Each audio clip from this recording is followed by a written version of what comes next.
ಇದು ನೋಡಿ, ಈ ಥರ ಸಿಂಪ್ಟಮ್ಮು ಆಗಿತ್ತು ನಮಗೆ.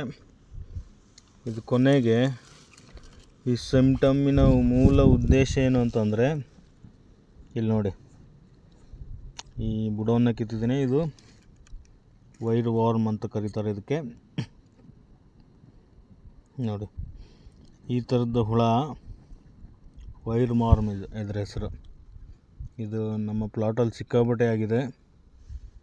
ಇದೊಂದು ಟೋಟಲ್ ಒಂದು ಅರ್ಧ ಎಕರೆಯಷ್ಟು ಜಾಗವನ್ನು ತಿಂತಾಯಿದೆ. ಇದು ಗಡ್ಡೆಯನ್ನು ಕೊರಿತಾ ಇದೆ, ಗಡ್ಡೆಯನ್ನು ತೂತು ಮಾಡುತ್ತಿದ್ದು.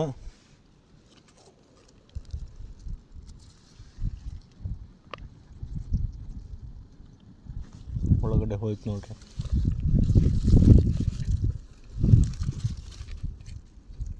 ನೋಡಿ, ಇದು ಸಿಂಪ್ಟಮ್.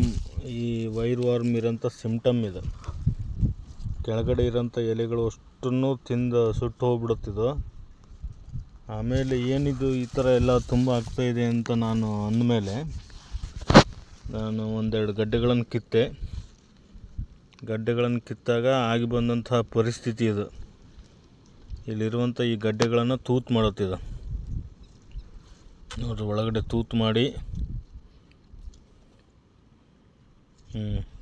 ಟೋಟಲ್ ಎಲ್ಲ ಗಡ್ಡೆಗಳು ತೂತಾಗುತ್ತೆ. ಇದು ನೋಡ್ರಿ, ಇದು ಹುಳ ನೋಡಿ, ಇದು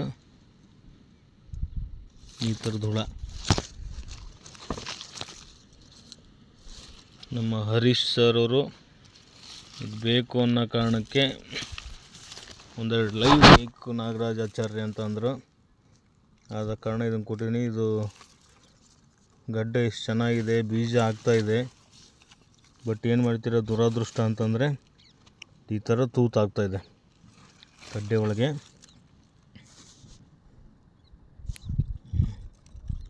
ನೋಡ್ರಿ, ಕಾಣ್ತಾಯಿದೆ.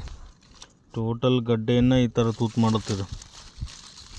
ಇಲ್ಲಿ ನೋಡಿ, ಇದು ನೋಡಿ, ಇದು ತೂತು ಮಾಡಿ ಇಷ್ಟು ಕೊಳೆಯನ್ನು ತರಿಸುತ್ತಿದ್ದು.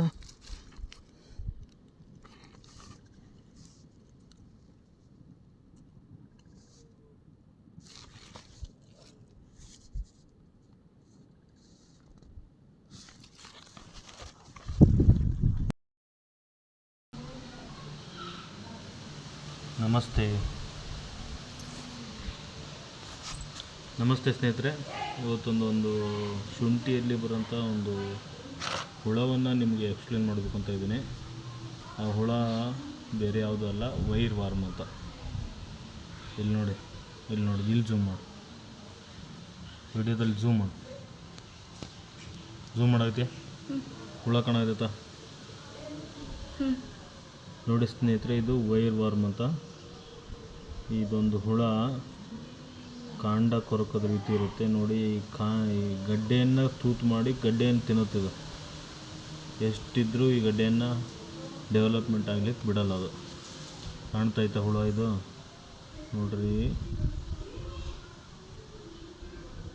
ನೋಡಿ ಸ್ನೇಹಿತರೆ, ಇದು ಒಂದು ಸರಿ ಜೀವ ತಗೊಂತು ಅಂದರೆ 3 ರಿಂದ 5 ವರ್ಷ ಭೂಮಿಯಲ್ಲಿ ಇರುತ್ತೆ ಅನ್ನೋದು ಸೈನ್ಸ್ ಪ್ರಕಾರ ಇರುವಂತಹ ರಿಸರ್ಚ್.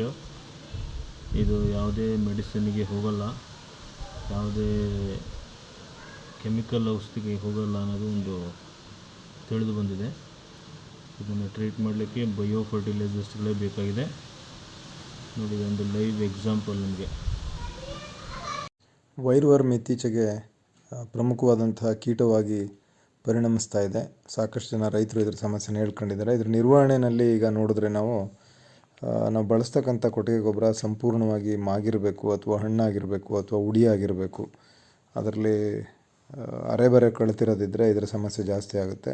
ನಾಟಿ ಟೈಮಲ್ಲೇ ಉತ್ತಮ ಗುಣಮಟ್ಟದ ಬೇವಿನ ಹಿಂಡಿಯನ್ನು ಕೊಡಬೇಕಾಗುತ್ತೆ, ಒಂದು 200 ರಿಂದ 250 kg. ಮತ್ತು ನಾಟಿ ಟೈಮಲ್ಲಿ 8 ರಿಂದ 10 kg ಮೆಟ್ರೈಸಿಯಮ್ EPF ಅಂತ ಏನು ಕರಿತೀವಿ, ಎಂಟಮೋಪ್ಯಾಥೋಜೆನಿಕ್ ಫಂಗೈ, ಅದನ್ನು ಕೂಡ ಕೊಡಬೇಕಾಗುತ್ತೆ. ಮತ್ತು ನಾಟಿ ಮಾಡಿ 60 ದಿನ ಆದಮೇಲೆ ನೀವು EPಯನ್ನು ಅನಿವಾರ್ಯ ಆದರೆ ಕೆಮಿಕಲ್ಗೆ ಹೋಗ್ಬೋದು. ಅದರಲ್ಲಿ ಪ್ರಮುಖವಾಗಿ ಇಮಿಡಾಕ್ಲೋಪ್ರಿಡ್ 2 ml per ಲೀಟ್ರು, ಇಲ್ಲ ಪಿಪ್ರೋನಿಲ್ 2.5 ml per ಲೀಟ್ರು ಹಾಕ್ಕೊಂಡು ನೀವು ಮಡಿಗಳನ್ನ ಚೆನ್ನಾಗಿ ತೋಯಿಸ್ಬೇಕಾಗುತ್ತೆ. ಸೊ ಎಲ್ರಿಗೂ ಧನ್ಯವಾದ. ನಾಗರಾಜ್ ಮಾಯಾಚಾರ್ಗೆ ವಿಶೇಷವಾಗಿ ಕೃತಜ್ಞತೆಗಳು.